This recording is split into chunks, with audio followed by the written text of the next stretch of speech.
रामकृष्णं जगद्गुरुं पादपद्मे तयो श्रुत्वाः प्रणमामि मुहुर्मुहुः। नमः श्रीयतिराजाय विवेकानन्द सूरये सच्चित्सुखस्वरूपाय स्वामिने तापहारिणे।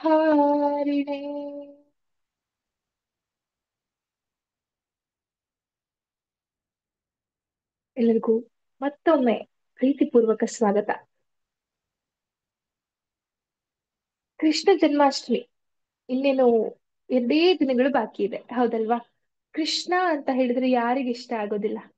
ಚಿಕ್ಕ ಮಕ್ಕಳಿಂದ ಹಿಡಿದು ವಯಸ್ಸಾಗಿರೋರ್ ತನಕ ಎಲ್ಲರೂ ಕೃಷ್ಣನನ್ನ ಒಂದಲ್ಲ ಒಂದು ಭಾವದಿಂದ ಭಕ್ತಿಯನ್ನ ತೋರಿಸ್ತಾ ಇರ್ತಾರೆ. ಪ್ರೇಮ ಭಾವ, ಸಖ್ಯ ಭಾವ ಅಂದ್ರೆ ಫ್ರೆಂಡ್ ಅಂತ ನೋಡ್ತಾರೆ, ಕೆಲವೊಬ್ರು ಅಣ್ಣ ಅಂತ ನೋಡ್ತಾರೆ, ಕೆಲವೊಬ್ರು ಪ್ರೀತಿ ಪ್ರಿಯತಮ ಅಂತ ನೋಡ್ತಾರೆ, ಕೆಲವೊಬ್ರು ದಾರಿದೀಪ ಅಂತ ನೋಡ್ತಾರೆ. ಏನೆಲ್ಲ ಇಲ್ಲ. ಇನ್ನು ಗರ್ಭವತಿ ಮಾತೆಯರಂದ್ರು 100% ನನ್ ಮಗು ಕೃಷ್ಣನ್ ತರ ಇರ್ಬೇಕು, ಅಷ್ಟು ಮುದ್ದಾಗಿ ಆಟ ಆಡ್ಬೇಕು, ಮುದ್ದಾಗಿ ಇರ್ಬೇಕು ಅಂತೆಲ್ಲ ಖಂಡಿತ ಆಸೆ ಪಡ್ತಾರೆ, ಹೌದಲ್ವಾ? ಹಾಗಾಗಿ ಈ 3 ದಿನಗಳ ಕಾಲ ನಾವು ಕೃಷ್ಣನ ಬಾಲಲೀಲೆಗಳನ್ನೆಲ್ಲ ಅದನ್ನ ತಿಳ್ಕೊಂಡು ಆ ಕೃಷ್ಣ ಭಕ್ತಿಯಲ್ಲಿ ಲೀನ ಆಗುವ ಅನ್ನುವಂತಹ ಉದ್ದೇಶದಿಂದ ರಾಜಮಾತಾ ತಂಡ ನಿಮ್ಮೆಲ್ಲರಿಗೋಸ್ಕರ ಶ್ರೀ ಕೃಷ್ಣ ಬಾಲಲೀಲಾ ಪ್ರಸಂಗ ಅನ್ನುವಂತಹ ಕಾರ್ಯಕ್ರಮದ ಮೂಲಕ ಭಾಗವತದ ಕಾರ್ಯಕ್ರಮವನ್ನ ಆಯೋಜಿಸಿದೆ. ಈಗ ನಮ್ಮೆಲ್ಲರಿಗೂ ಭಗವದ್ಗೀತೆ ಅನ್ನೋದನ್ನ ನಾವು ಕೇಳಿದ್ವಿ, ಹೌದಲ್ವಾ? ಎಲ್ಲರೂ ಭಗವದ್ಗೀತೆ ಅನ್ನುವಂತಹ ಈ ಒಂದು ಪದವನ್ನ ಎಷ್ಟೋ ಸಾರಿ ಕೇಳ್ಬಿಟ್ಟಿರ್ತೀವಿ, ನಮ್ಮ ಚಿಕ್ಕ ವಯಸ್ಸಿನಿಂದ ಹಿಡಿದು ಇಲ್ಲಿಯ ತನಕ. ಒಂದಲ್ಲ ಒಂದು ಸಾರಿ ಕೇಳಿರ್ತೀವಿ, ತಿಳ್ಕೊಂಡಿದೀವಿ, ಎಷ್ಟೋ ಜನ ಓದಿರ್ತಾರೆ ಕೂಡ, ಹೌದಲ್ವಾ? ಈಗ ಭಾಗವತ ಅನ್ನುವಂತಹ ಹೊಸ ಪದ ಇದೆಯಲ್ಲ, ಏನಿದು? ಭಾಗವತಕ್ಕೂ ಭಗವದ್ಗೀತೆಗೂ ಏನಾದ್ರೂ ವ್ಯತ್ಯಾಸ ಇದೆಯಾ, ಇನ್ ಎರಡು ಸೇಮಾ ಅನ್ನುವಂತ ಪ್ರಶ್ನೆ ಬರುತ್ತೆ, ಹೌದಲ್ವಾ? ಮೊದಲನೇದಾಗಿ ನಾವು ಭಾಗವತ ಮತ್ತೆ ಭಗವದ್ಗೀತೆಗೆ ಏನು ವ್ಯತ್ಯಾಸ ಅನ್ನೋದನ್ನ ತಿಳ್ಕೊಂಡು ಮುಂದೆ ಹೋಗೋಣ. ಏನಿದು ಭಾಗವತ, ಏನಿದು ಭಗವದ್ಗೀತೆ ಅಂತ ಹೇಳಿದ್ರೆ, ಭಗವದ್ಗೀತೆ ಅಂತ ಹೇಳಿದ್ರೆ ಭಗವಂತನ ಮೂಲಕ ಬಂದಿರುವಂತಹ ಗೀತೆ ಅಂತ ಹೇಳಿದ್ರೆ ವಚನಗಳು ಅಂದ್ರೆ ಮಾತುಗಳು, ಒಂದು ನಾವು ಜೀವನದಲ್ಲಿ ಅಳವಡಿಸಿಕೊಳ್ಳಬೇಕಾಗಿರುವಂತಹ ಮಾತುಗಳನ್ನ ಗೀತೆ ಅಂತ ಹೇಳ್ತಾರೆ. ಅದನ್ನ ಭಗವದ್ಗೀತೆ ಅಂದ್ರೆ ಭಗವಂತನೇ ಖುದ್ದಾಗಿ ಹೇಳಿರುವಂತಹ ಸುವರ್ಣ ಭರಿತವಾಗಿರುವಂತಹ ಮಾತುಗಳು, ಅಂದ್ರೆ ತುಂಬಾ ಅದ್ಭುತವಾಗಿರುವಂತಹ ಮಾತುಗಳನ್ನ ಗೀತೆ ಅಂತ ಕರೀತಾರೆ. ಭಗವದ್ಗೀತೆ ಅಂತ ನಮಗ್ ಗೊತ್ತಾಯ್ತು. ಭಗವದ್ಗೀತೆಯನ್ನ ಯಾರಿಗೆ ಹೇಳಿದ್ರು ಅಂದ್ರೆ ಶ್ರೀ ಕೃಷ್ಣ ಪರಮಾತ್ಮ ಅರ್ಜುನನಿಗೆ ಹೇಳ್ತಾರೆ, ಹೌದಲ್ವಾ? ಯಾವಾಗ ಯುದ್ಧ ನಡೀತಾ ಇರುವಂತ ಸಂದರ್ಭದ ಮಧ್ಯದಲ್ಲಿ ಈ ಭಗವದ್ಗೀತೆಯನ್ನ ಹೇಳ್ತಾರೆ. ಹಾಗಾದ್ರೆ ಈ ಭಾಗವತ ಅಂದ್ರೆ ಏನು ಅಂತ ಹೇಳಿದ್ರೆ, ನಮಗೆ ನಮ್ಮ ಹಿಂದೂ ಧರ್ಮದಲ್ಲಿ 18 ಪುರಾಣಗಳಿದೆ. ಈ 18 ಪುರಾಣಗಳು ಏನ್ ಹೇಳುತ್ತೆ ಅಂತ ಹೇಳಿದ್ರೆ, ಮನುಷ್ಯನ ಜೀವನ ಯಾವ ರೀತಿ ಇರಬೇಕು, ಧರ್ಮ ಯಾವ ರೀತಿ ನಾವು ಪರಿಪಾಲನೆ ಮಾಡ್ಬೇಕು, ಮತ್ತೆ ಶಾಸ್ತ್ರಗಳೇನೆಲ್ಲ ಹೇಳುತ್ತೆ, ಭಗವಂತ ಆತ್ಮಕ್ಕೆ ಮೋಕ್ಷ ಸಿಗ್ಬೇಕು ಅಂದ್ರೆ ಇದನ್ನೆಲ್ಲ ಮಾಡ್ಬೇಕು, ಯಾವ ರುಟೀನ್ ಲೈಫ್ ಇರ್ಬೇಕು ಅನ್ನೋದನ್ನ ಹೇಳ್ತಾ ಹೋಗ್ತಾರೆ ಈ 18 ಶಾಸ್ತ್ರಗಳಲ್ಲಿ, ಈ 18 ಪುರಾಣಗಳಲ್ಲಿ. ಅಷ್ಟಾದಶ ಪುರಾಣ ಅಂತ ಹೇಳ್ತಾರೆ. ಅಂದ್ರೆ ಅಷ್ಟ ಅಂದ್ರೆ 8, ದಶ ಅಂದ್ರೆ 10, ಅಷ್ಟಾದಶ ಅಂದ್ರೆ 18 ಪುರಾಣಗಳು ಅಂತ.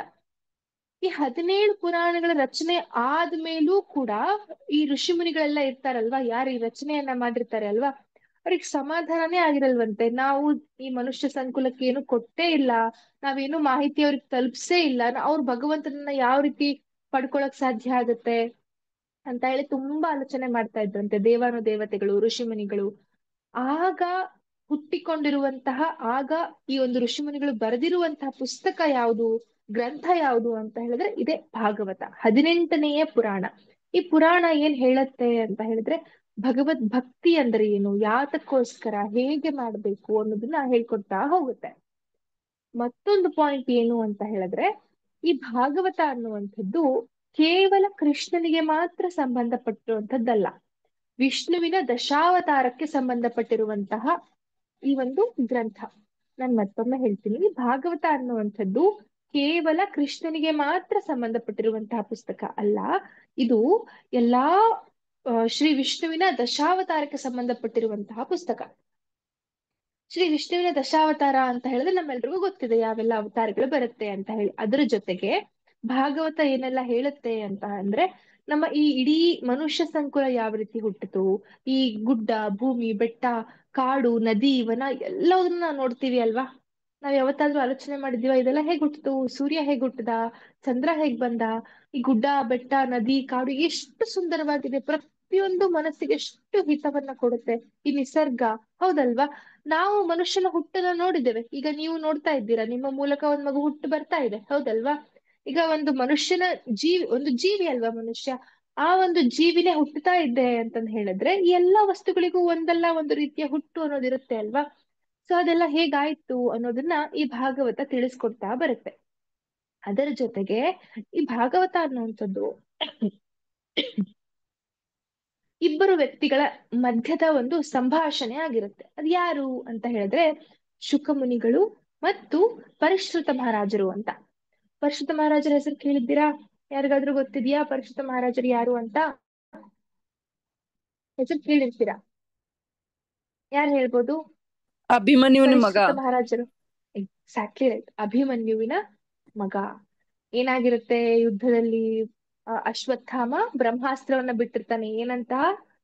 ನಿನ್ನ ಕುಲದ ಕೊನೆಯ ಅಂಶ ಕೂಡ ಸತ್ ಹೋಗ್ಲಿ ಅಂತ ಹೇಳ್ಬಿಟ್ಟು ಬ್ರಹ್ಮಾಸ್ತ್ರವನ್ನ ಬಿಟ್ಬಿಟ್ಟಿರ್ತಾನೆ. ಅದು ಯಾರಾಗಿರ್ತಾರೆ? ಅರ್ಜುನನ ಕುಲದ ಕೊನೆಯ ಅಂಶ ಯಾರಾಗಿರ್ತಾರೆ? ಆಗ ಉತ್ತರೆ ಗರ್ಭವತಿ ಆಗಿರ್ತಾಳೆ. ಆ ಉತ್ತರೆ ಗರ್ಭವತಿ ಆಗಿರ್ಬೇಕಾದ್ರೆ ಆ ಒಂದು ಗರ್ಭಕ್ಕೆ ಆ ಒಂದು ಬ್ರಹ್ಮಾಸ್ತ್ರ ಹೋಗ್ಬಿಡತ್ತೆ. ಆಗ ಇಡೀ ಆ ಈ ಎಲ್ಲರೂ, ಅರ್ಜುನನ ಸ್ನೇಹಿತರು, ಅರ್ಜುನನ ಬಳಗದವರು ಎಲ್ಲರೂ ತುಂಬಾ ಚಿಂತಾಕ್ರಾಂತರಾಗ್ಬಿಟ್ಟು ಅಭಿಮನ್ಯುವಿನ ಮಗನನ್ನ ಸೇವ್ ಮಾಡ್ಬೇಕು, ಉಳಿಸ್ಬೇಕು ಅಂತ ಹೇಳ್ಬಿಟ್ಟು ಪ್ರಾರ್ಥನೆ ಮಾಡ್ತಾರೆ ಕೃಷ್ಣನ ಹತ್ರ. ಆಗ ಕೃಷ್ಣ ಏನ್ ಮಾಡ್ತಾನೆ ಅಂತ ಹೇಳಿದ್ರೆ ತನ್ನ ದಿವ್ಯವಾಗಿರುವಂತಹ ಶಕ್ತಿಗಳನ್ನ ಬಳಸಿ ಆ ಉತ್ತರೆಯ ಗರ್ಭದ ಸುತ್ತಲೂ, ಮಗುವಿನ ಸುತ್ತಲೂ ಕವರ್ ಮಾಡಿ ನಿಂತ್ಕೊಳ್ತಾನೆ. ಆ ಮಗು, ಗರ್ಭದಲ್ಲಿರುವಂತಹ ಮಗು ತನಗೆ ಪ್ರದಕ್ಷಿಣೆಯನ್ನ ಹಾಕ್ಬಿಟ್ಟು ನನ್ನ ಸುತ್ತ ಯಾರು ನನ್ನನ್ನು ಕಾಪಾಡ್ತಾ ಇದ್ದಾರಲ್ಲ ಅಂತ ಹೇಳ್ಬಿಟ್ಟು ಆ ಮಗು ಪ್ರದಕ್ಷಿಣೆಯನ್ನ ಹಾಕ್ಬಿಟ್ಟು ನೋಡುತ್ತಂತೆ ಕೃಷ್ಣನನ್ನ. ಅದಕ್ಕೆ ಆ ಮಗುವಿನ ಹೆಸರು ಪರಿಷ್ಕೃತ ಅಂತ ಹೆಸರು. ಆಗ ಆ ಒಂದು ಪರಿಶುದ್ಧ ಮಹಾರಾಜರು ಯಾರಿದ್ದಾರೆ ಇವರು ಮತ್ತು ಶುಕಮುನಿಗಳ ಮಧ್ಯದ, ಇವರಿಬ್ಬರ ಮಧ್ಯೆ ನಡೆದಿರುವಂತ ಸಂಭಾಷಣೆಯನ್ನ ಈ ಭಾಗವತ ಪುರಾಣ ಹೇಳ್ತಾ ಹೋಗುತ್ತೆ. ಅದರಲ್ಲಿ ಈ ಒಂದು ನಮ್ಮ ವಿಷ್ಣುವಿನ 10 ಅವತಾರಗಳು ಯಾವ ರೀತಿ ಆಯ್ತು, ಒಂದೊಂದು ಅವತಾರಕ್ಕೆ ಕಾರಣಗಳೇನು, ಭಕ್ತ ಪ್ರಹ್ಲಾದನ ಕಥೆ ಬರುತ್ತೆ, ಮತ್ತೆ ಸತ್ಯಯುಗದಲ್ಲಿ ನಡೆದಿರುವಂತಹ ಕಥೆಗಳು ಬರುತ್ತೆ, ರಾಮನ ಒಂದು ಅವತಾರದ ಬಗ್ಗೆ ಬರುತ್ತೆ, ಮತ್ಸ್ಯಾವತಾರ, ನರಸಿಂಹ ಅವತಾರ ಬರುತ್ತೆ, ಮತ್ತೆ ವಾಮನ ಅವತಾರ, ಅದೆಲ್ಲದರ ಮಾಹಿತಿ, ಇದ್ರ ಜೊತೆಗೆ ಕೃಷ್ಣನ ಒಂದು ಆ ಮಾಹಿತಿ, ಸಂಪೂರ್ಣ ಮಾಹಿತಿ ಎಲ್ಲಿ ಸಿಗುತ್ತೆ ನಮ್ಗೆ ಅಂತಂದ್ರೆ ದಶಮ ಸ್ಕಂದ ಅಂತ ಬರುತ್ತೆ. ಅದಕ್ಕೋಸ್ಕರ ನಾವು ಗರ್ಭವತಿ ಮಾತೆಯರಿಗೆಲ್ರಿಗೂ ಹೇಳುವಂತದ್ದು ಭಾಗವತದ ದಶಮ ಸ್ಕಂದವನ್ನಾದ್ರೂ ಓದಿದ್ರೆ ಸಾಕು. ತುಂಬಾ ಅದ್ಭುತವಾಗಿದೆ. ಕೃಷ್ಣ ಲೀಲೆಗಳನ್ನ ಕೇಳ್ತಾ ಇದ್ರೆ, ಓದ್ತಾ ಇದ್ರೆ ಮನಸ್ಸಿಗೆ ತುಂಬಾನೇ ಸಮಾಧಾನ ಆಗುವಂತದ್ದಿರುತ್ತೆ. ಹಾಗಾಗಿ ನಮ್ಗೆ ಆದಷ್ಟು ಗರ್ಭವತಿ ಮಾತೆಯರು ಈ ದಶಮ ಸ್ಕಂದವನ್ನ ಓದಿ ಅಂತ ನಾನು ನಿಮ್ಮಲ್ಲಿ ವಿನಂತಿ ಮಾಡ್ತೇನೆ. ಮತ್ತೊಂದೇನು ಅಂತ ಹೇಳಿದ್ರೆ, ಈಗ ನಾವು ಡೈರೆಕ್ಟ್ ಆಗಿ ದಶಮ ಸ್ಕಂದಕ್ಕೆ ಹೋಗೋದಕ್ಕೂ ಮುಂಚೆ ಈ ಒಂದು ಭಾಗವತ ಯಾವ ರೀತಿ ಆಯ್ತು, ಯಾತಕ್ಕೆ ಈ ಭಾಗವತ ಬರೆಯೋದಕ್ಕೆ ಕಾರಣ ಏನು ಅನ್ನೋದನ್ನ ನಾವು ನೋಡೋಣ. ಈ ಪುರಾಣ ಎಷ್ಟು ಅದ್ಭುತವಾಗಿದೆ ಅಂತ ಹೇಳಿದ್ರೆ, ಎಷ್ಟೋ ಈ ಆಧ್ಯಾತ್ಮಿಕ ಪ್ರಶ್ನೆಗಳಿಗೆ ಉತ್ತರ, ಎಷ್ಟೋ ಆಧ್ಯಾತ್ಮಿಕ ಸಮಸ್ಯೆಗಳಿಗೆ ಉತ್ತರವನ್ನ, ಪರಿಹಾರವನ್ನ ಕೊಡುವಂತಹ ಪುಸ್ತಕ ಆಗಿದೆ ಈ ಒಂದು ಭಾಗವತ ಪುರಾಣ. ಹೇಗೆ ಆಯ್ತು ಈ ಭಾಗವತ ಪುರಾಣ ಬರೆಯೋದಕ್ಕೆ ಕಾರಣ ಏನು ಅಂತ ಹೇಳಿದ್ರೆ, ಒಂದು ಸಾರಿ ಏನಾಗುತ್ತೆ ಅಂತ ಹೇಳಿದ್ರೆ, ಪರಿಷ್ಕೃತ ಮಹಾರಾಜ ಅಂದ್ರೆ ಅಭಿಮನ್ಯುವಿನ ಮಗ, ಆಗ ಯುದ್ಧ ಎಲ್ಲ ನಡೆದು ಎಲ್ಲರೂ ತಮ್ಮ ಕೆಲಸ ಕಾರ್ಯಗಳನ್ನ ಮುಗಿಸ್ಕೊಂಡು ಅವರು ವೈಕುಂಠಕ್ಕೆ ಹೊರಟಿರ್ತಾರೆ. ಅದಾದ ನಂತರ ಧರ್ಮಯುತವಾಗಿ ಇಡೀ ಭೂಮಿಯನ್ನ ನೀನು ಆಳ್ಬೇಕು ಅಂತ ಹೇಳಿ ಅಭಿಮನ್ಯು ಕೂಡ ಆ ಒಂದು ಮಗನಿಗೆ ಜ್ಞಾನವನ್ನ ಕೊಟ್ಟಿರ್ತಾನೆ. ಅದರ ಜೊತೆಗೆ ಆ ಒಂದು ಪರಿಶುದ್ಧ ಮಹಾರಾಜ ತುಂಬಾನೇ ಧರ್ಮಯುತವಾಗಿ ಎಲ್ಲೆಡೆ ಆಡಳಿತವನ್ನ ಮಾಡ್ತಾ ಇರ್ತಾನೆ. ಅವನು ಎಷ್ಟು ಧರ್ಮಯುತವಾಗಿ ಆಡಳಿತ ಮಾಡ್ತಾ ಇರ್ತಾನೆ ಅಂತ ಹೇಳಿದ್ರೆ, ಇಡೀ ಭೂಮಂಡಲದಲ್ಲಿ ಎಲ್ಲೂ ಕೂಡ ಒಂದೂ ಕಡೆ ಕಷ್ಟ, ಕಾರ್ಪಣ್ಯ, ವ್ಯಭಿಚಾರ, ತಪ್ಪುಗಳು ಎಲ್ಲೂ ಕಾಣಿಸ್ತಾ ಇರೋದಿಲ್ಲಂತೆ. ಅಧರ್ಮದ ಕೆಲಸಗಳು ಕಣ್ಣಿಗೆ ಕಾಣಿಸ್ತಾ ಇರ್ತಿರ್ಲಿಲ್ವಂತೆ. ಅಷ್ಟರ ಮಟ್ಟಿಗೆ ಧರ್ಮಯುತವಾಗಿ ಪರಿಶುದ್ಧ ಮಹಾರಾಜ ನಡೆಸ್ತಾ ಇರ್ತಾನೆ ಇಡೀ ಭೂಮಂಡಲವನ್ನ. ಆಗ ಒಂದ್ ಸಾರಿ ಏನಾಗುತ್ತೆ ಅಂತ ಹೇಳಿದ್ರೆ, ದ್ವಾಪರ ಯುಗದ ಅಂತ್ಯ.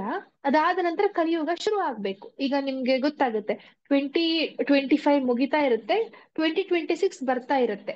ಆ ಒಂದು ಸಮಯ ಅಂತ ಅನ್ಕೊಳ್ಳಿ. ಅದೇ ರೀತಿ ದ್ವಾಪರ ಯುಗ ಮುಗಿತಾ ಇರುತ್ತೆ, ಅದರ ಹಿಂದೆನೆ ಈ ಒಂದು ಕಲಿಯುಗ ಶುರುವಾಗ್ತಾ ಇರುತ್ತೆ.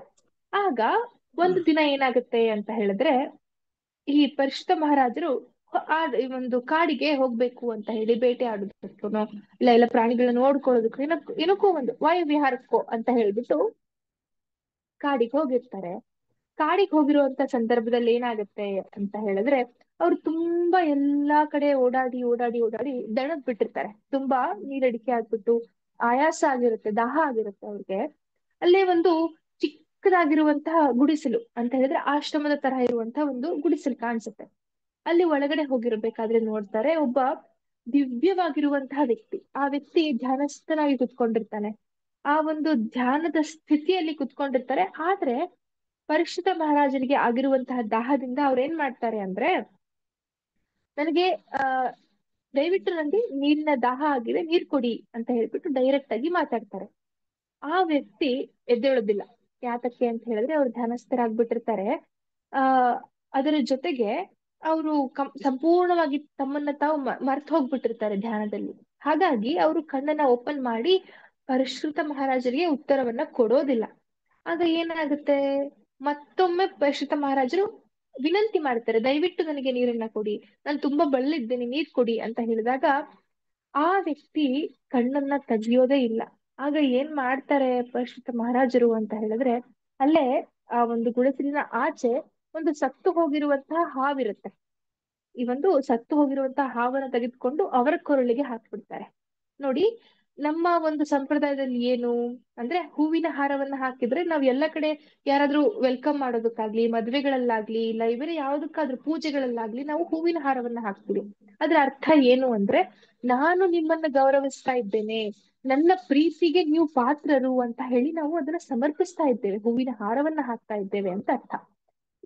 ಆದ್ರೆ ಇಲ್ಲಿ ಪರಿಶುದ್ಧ ಮಹಾರಾಜರು ಏನ್ ಮಾಡ್ತಾ ಇದ್ದಾರೆ, ಒಂದು ಸತ್ತು ಹೋಗಿರುವಂತ ಹಾವಿನ ಒಂದು ದೇಹವನ್ನ ಆ ಒಂದು ಋಷಿಗಳು, ಅವರು ತಪಸ್ಸನ್ನ ಆಚರಿಸ್ತಾ ಇರುವಂತಹ ಋಷಿಗಳಿಗೆ ಹಾಕ್ತಾ ಇದ್ದಾರೆ.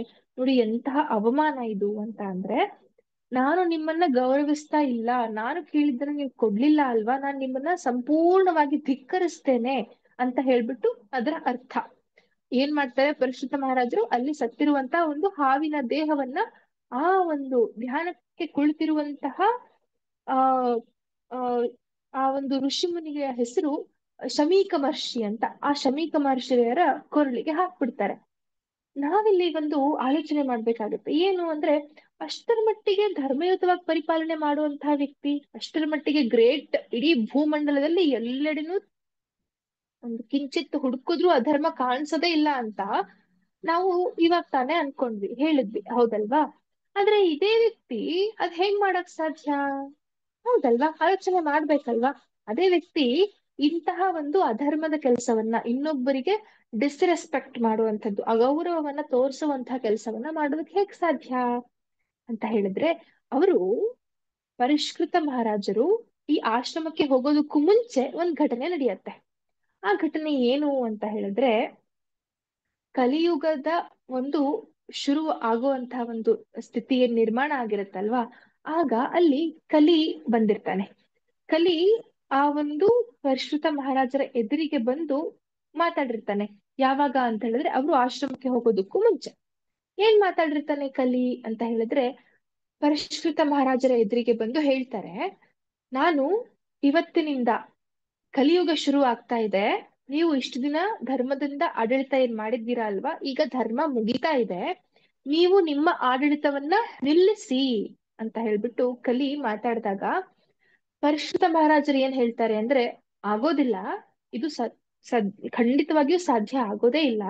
ಯಾತಕ್ಕೆ ಅಂತ ಹೇಳಿದ್ರೆ, ನಮ್ಮ ತಂದೆ, ಅದ್ರ ಜೊತೆಗೆ ನಮ್ಮ ತಾತ ಅಂದ್ರೆ ಅರ್ಜುನ, ಅವರೆಲ್ಲರೂ ಧರ್ಮಯುತವಾಗಿ ಆಡಳಿತವನ್ನ ಮಾಡಿರುವಂತದ್ದು. ಮತ್ಯಾರು ಅವ್ರ ತಾತ ಯಾರು ಅಂತ ಹೇಳಿದ್ರೆ ಧರ್ಮರಾಯ, ಹೌದಲ್ವಾ? ಯುಧಿಷ್ಠಿರ, ಅವರ ಒಂದು ಆಡಳಿತ ಯಾವ ರೀತಿ ಇತ್ತು ಅಂತೆಲ್ಲ ನಮಗ್ ಗೊತ್ತು, ಎಷ್ಟು ಧರ್ಮಯುತವಾಗಿ ಅವರು ಆಡಳಿತವನ್ನ ಮಾಡ್ತಾ ಇದ್ರು, ಚಿಕ್ಕ ಪುಟ್ಟ ಕೆಲಸಗಳಲ್ಲೂ ಕೂಡ ಧರ್ಮವನ್ನ ಯಾವ ರೀತಿ ಪರಿಪಾಲನೆ ಮಾಡ್ತಾ ಇದ್ರು ಅನ್ನೋದನ್ನ ನಾವು ಎಲ್ಲರೂ ಮಹಾಭಾರತ ನೋಡಿದ್ದೀರಿ ಅಂತ ನಾನು ಭಾವಿಸ್ತೇನೆ. ಅದ್ರಲ್ಲಿ ನಮಗೆಲ್ರಿಗೂ ಗೊತ್ತಿದೆ, ಹೌದಲ್ವಾ? ಅವರ ಮೊಮ್ಮಗ ಯಾವ ರೀತಿ ಇರ್ಬೇಕು? ಹೌದಲ್ವಾ? ಮರಿ ಮೊಮ್ಮಗ ಹೌದಲ್ವಾ? ಯಾವ ರೀತಿ ಇರ್ಬೇಕು ಅಂತ ಹೇಳಿ, ಅವನು ಇಲ್ಲ ನಮ್ಮ ಮುತ್ತಜ್ಜನವರೆಲ್ಲ ಅಷ್ಟರ ಮಟ್ಟಿಗೆ ಧರ್ಮಯುತವಾಗಿರುವಂತವ್ರು, ನಾನು ಕಲಿಯುಗ ಬರೋದಕ್ಕೆ ನಾನ್ ಬಿಡೋದಿಲ್ಲ, ಧರ್ಮವನ್ನು ನಾನು ಪರಿಪಾಲನೆ ಮಾಡೇ ಮಾಡ್ತೀನಿ ಅಂತ ಕಲಿಗೆ ಪ್ರತ್ಯುತ್ತರವನ್ನ ಕೊಡ್ತಾರೆ ಪರಶುತ ಮಹಾರಾಜರು. ಆದರೆ ಕಲಿ ಕೇಳೋದಿಲ್ಲ. ಏನ್ ಹೇಳ್ತಾನೆ ನೋಡಿ, ದಯವಿಟ್ಟು ಅರ್ಥ ಮಾಡ್ಕೊಳ್ಳಿ, ಇವತ್ತಿನಿಂದ ಕಲಿಯುಗ ಶುರು ಆಗ್ತಾ ಇದೆ, ನೀವು ನನಗೆ ಅಡ್ಡಿ ಬರಬಾರದು ಅಂತ ಹೇಳಿ ಮಹಾವಿಷ್ಣುವಿನ ಆದೇಶ ಆಗಿದೆ ಅಂತ ಹೇಳಿದಾಗ, ಮಹಾವಿಷ್ಣುವಿನ ಮಾತಿಗೆ ಖಂಡಿತವಾಗಿ ಸಮ್ಮತಿಯನ್ನ ಸಲ್ಲಿಸ್ಬೇಕು. ಹೌದಲ್ವಾ? ಆಗ ಏನ್ ಮಾಡ್ತಾರೆ ಪರೀಕ್ಷಿತ ಮಹಾರಾಜರು ಅಂತ ಹೇಳಿದ್ರೆ, ನೋಡಿ, ನಾನು ಮಹಾವಿಷ್ಣುವಿನ ಮಾತಿಗೆ ನಾನು ಬೆಲೆ ಕೊಡೋದಿಲ್ಲ ಅಂತ ಆಗ್ಬಾರ್ದು, ಅದಕ್ಕೋಸ್ಕರ ನಾನು ನಿಮಗೆ ಕೇವಲ 4 ಸ್ಥಳಗಳಲ್ಲಿ ಮಾತ್ರ ಅವಕಾಶ ಕೊಡ್ತೀನಿ. ನೀವು ಕಲಿ ಆ 4 ಸ್ಥಳಗಳಲ್ಲಿ ಮಾತ್ರ ಇರೋದಕ್ಕೆ ಸಾಧ್ಯ. ಯಾವುದದು 4 ಸ್ಥಳಗಳು ಅಂತ ಹೇಳಿ ಕಲಿ ಪ್ರಶ್ನೆ ಕೇಳಿದಾಗ ಉತ್ತರವಾಗಿ ಹೇಳ್ತಾರೆ, ಮೊದಲನೆಯದಾಗಿ ಈ ಒಂದು ಮದ್ಯಪಾನ ಮಾಡ್ತಾರೆ ನೋಡಿ, ಮದ್ಯಪಾನವನ್ನ ಮಾಡುವಂಥದ್ದು ಒಂದನೇದು. ಇನ್ನು ಒಂದು ಅತಿ ಹೆಚ್ಚಿನ ಸ್ತ್ರೀಯರ ಮೇಲೆ ವ್ಯಾಮೋಹ ಇರುತ್ತೆ ನೋಡಿ, ಈ ಒಂದು ವೇಶ್ಯಾವಾಟಿಕೆ ನಡೆಯುವಂತಹ ಸ್ಥಳಗಳೇನಿರುತ್ತೆ ಅಲ್ಲಿ. ಮೂರನೆಯದಾಗಿ ಈ ಕಾರ್ಡ್ಸ್ ಆಡ್ತಾರಲ್ಲ, ಆ ದುಡ್ಡನ್ನ ಹಚ್ಚಿಟ್ಟು ಕಾರ್ಡ್ಸ್ ಆಡುವಂಥದ್ದೆಲ್ಲ ಇರುತ್ತಲ್ಲ ಅಲ್ಲಿ. ಇನ್ನೂ ಒಂದು ಎಲ್ಲಿ ಅಂತ ಹೇಳಿದ್ರೆ, ಅವಶ್ಯಕತೆಗೂ ಮೀರಿ ಹಣವನ್ನ ಬಂಗಾರವನ್ನ ಕೂಡ್ಸಿಟ್ಟಿರ್ತಾರಲ್ವಾ ಅಲ್ಲಿ. ನಾನು ಮತ್ತೊಮ್ಮೆ ಹೇಳ್ತೀನಿ, ಎಲ್ರಿಗೂ ಕೇಳಿಸ್ತಾ ಇದೆ ಅಂತ ಭಾವಿಸ್ತೇನೆ. ಮೊದಲನೇದಾಗಿ ಈ ಒಂದು ಅಧರ್ಮ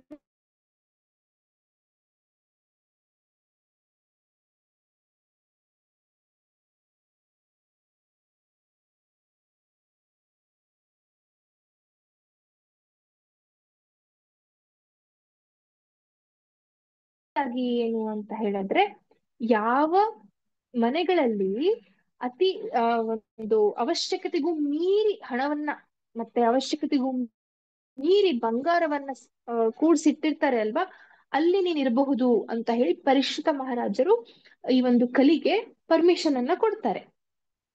4 ಸ್ಥಳಗಳು, ಹೌದಲ್ವಾ? ಇಲ್ಲಿ ನಾವು ಗಮನಿಸ್ಬೇಕಾಗಿರುವಂತದ್ದು ಏನು ಅಂತ ಹೇಳಿದ್ರೆ, 4ನೇ ಸ್ಥಳ ಏನಿದೆಯಲ್ಲ, ಅವಶ್ಯಕತೆಗೂ ಮೀರಿ ಬಂಗಾರ ಹಣವನ್ನ ಸಂಪಾದನೆ ಮಾಡಿರುವಂತದ್ದು ಯಾರು ಅಂದ್ರೆ ಪರಿಶುದ್ಧ ಮಹಾರಾಜನೇ ಆಗಿರ್ತಾನೆ.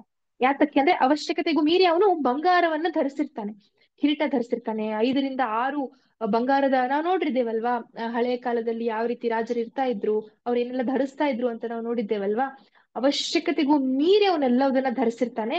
ಅದೇ ಸಂದರ್ಭದಲ್ಲಿ ತುಂಬಾ ಒಳ್ಳೆಯ ಪರ್ಮಿಷನ್ ಸಿಕ್ಕಿದೆ ನನಗೆ ಅಂತ ಹೇಳಿ ಕಲಿ ಏನ್ ಮಾಡ್ತಾನೆ ಅಂದ್ರೆ, ಪರಿಶ್ರುತ ಮಹಾರಾಜರ ತಲೆಯ ಮೇಲಿನೇ ಹೋಗ್ಬಿಟ್ಟು ಕುತ್ಕೊಂಡ್ಬಿಡ್ತಾನೆ. ಈ ಪರಿಶ್ರುತ ಮಹಾರಾಜರ ತಲೆ ಮೇಲೆ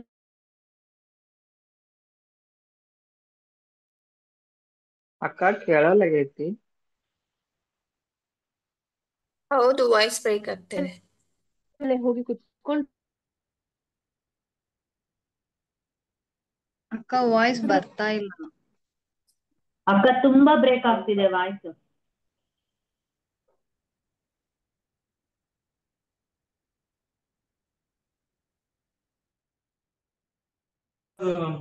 ವಾಯ್ಸ್ ಬ್ರೇಕ್ ಆಗ್ತಾ ಇದೆ. ಈಗ ಕೇಳಿಸ್ತಾ ಇದ್ಯಾ? ಹಾ, ಕೇಳಿಸ್ತಾ ಇದೆ ಅಕ್ಕ. Okay okay. ಯಾವಾಗ ಈ ಒಂದು ಕಲಿ ಹೋಗ್ಬಿಟ್ಟು ಪರಿಶುದ್ಧ ಮಹಾರಾಜರ ತಲೆಯ ಮೇಲೆ ಕುತ್ಕೊಂಡಾಗ ಏನಾಗುತ್ತೆ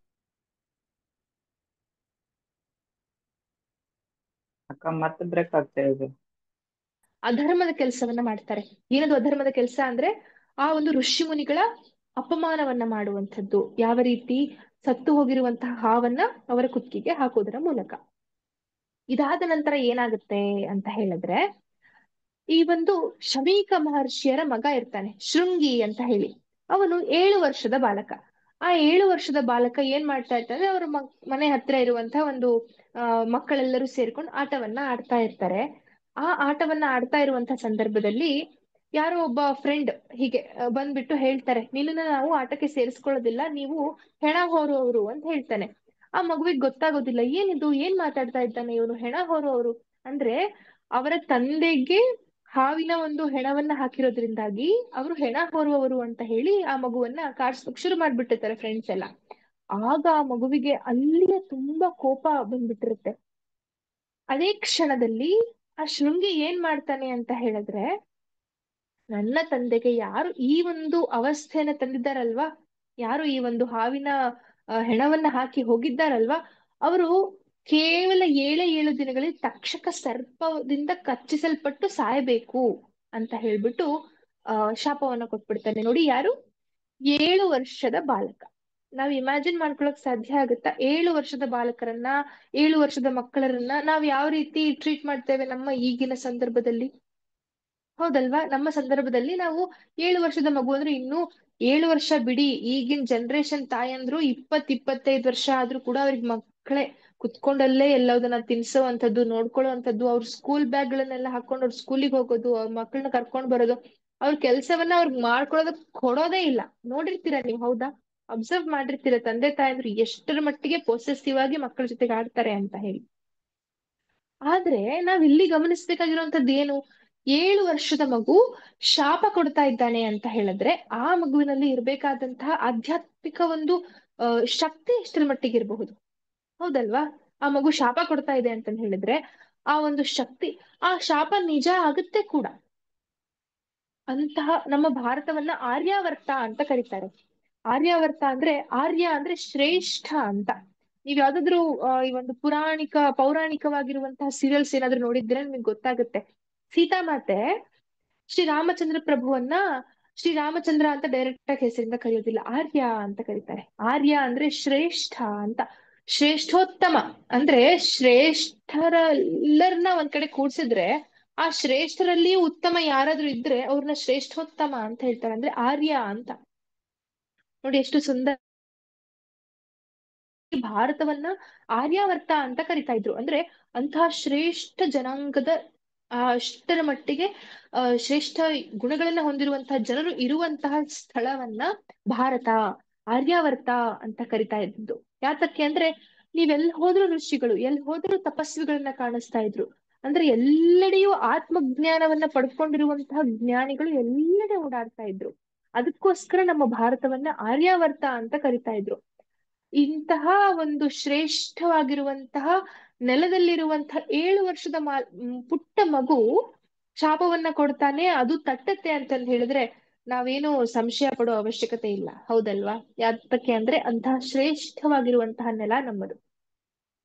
ಆ 7 ವರ್ಷದ ಮಗು ಶಾಪವನ್ನ ಕೊಟ್ಟ ತಕ್ಷಣ ಆ ಮಗು ಮನೆಗೆ ಬರುತ್ತೆ.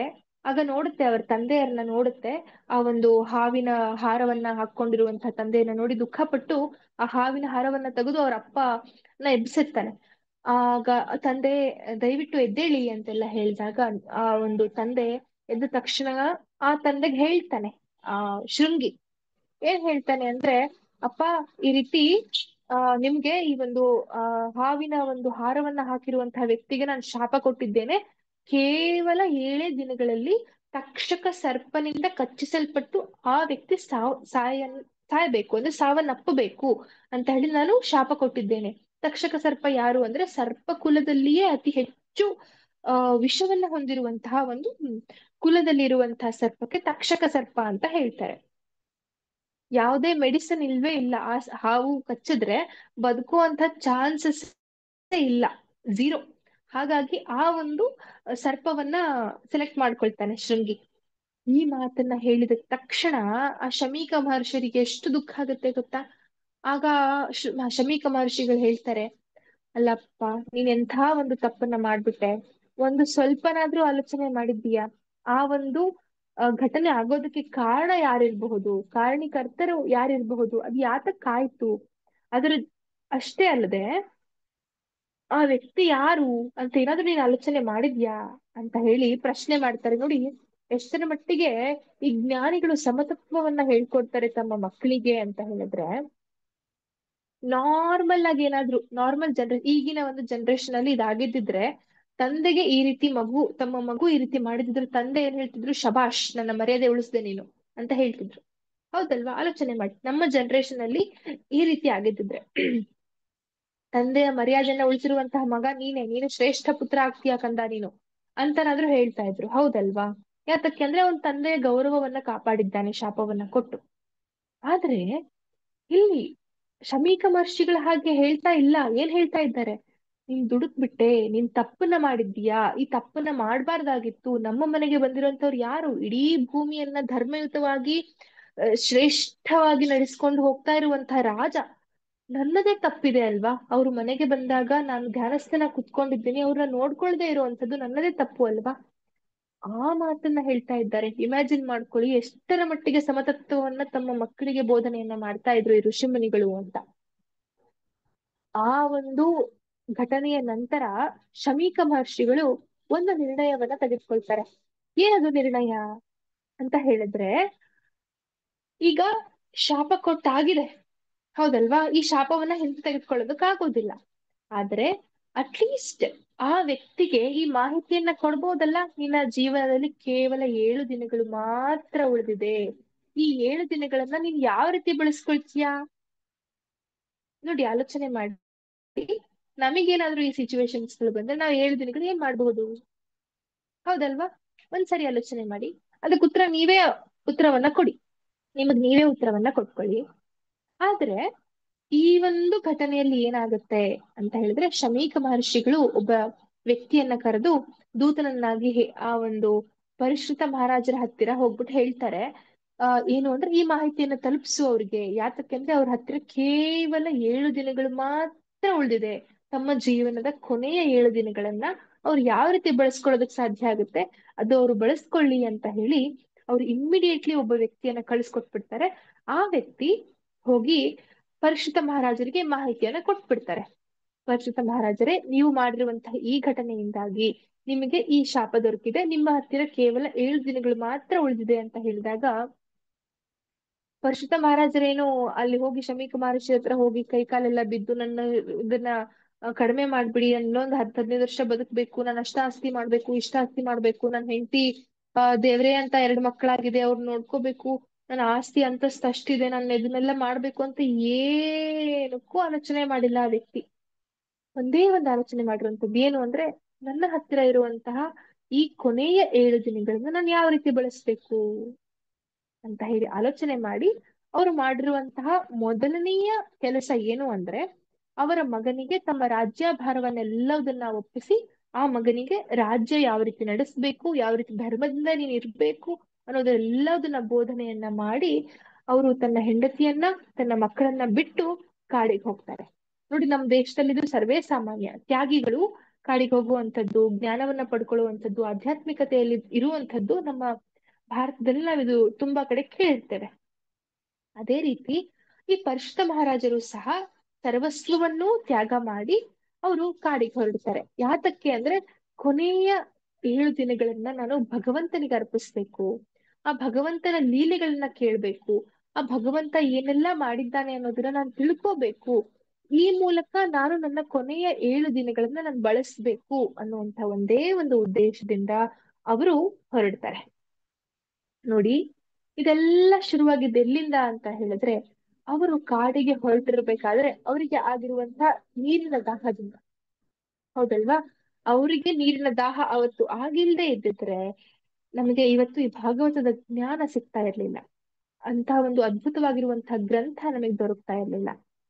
ಅದರ ಜೊತೆಗೆ ಅವರು ಧರ್ಮಯುತವಾಗಿ ನಡೆಸ್ಕೊಂಡು ಹೋಗ್ತಾ ಇರುವಂತಹ ಕೆಲಸಗಳು, ಮತ್ತೆ ಅವರು ಮಾಡಿರುವಂತಹ ಚಿಕ್ಕದಾಗಿರುವಂತಹ ಒಂದೇ ಒಂದು ಅಧರ್ಮದ ಕೆಲಸದಿಂದ ಈ ಒಂದು ಗ್ರಂಥವೇ ನಿರ್ಮಾಣ ಆಯಿತು.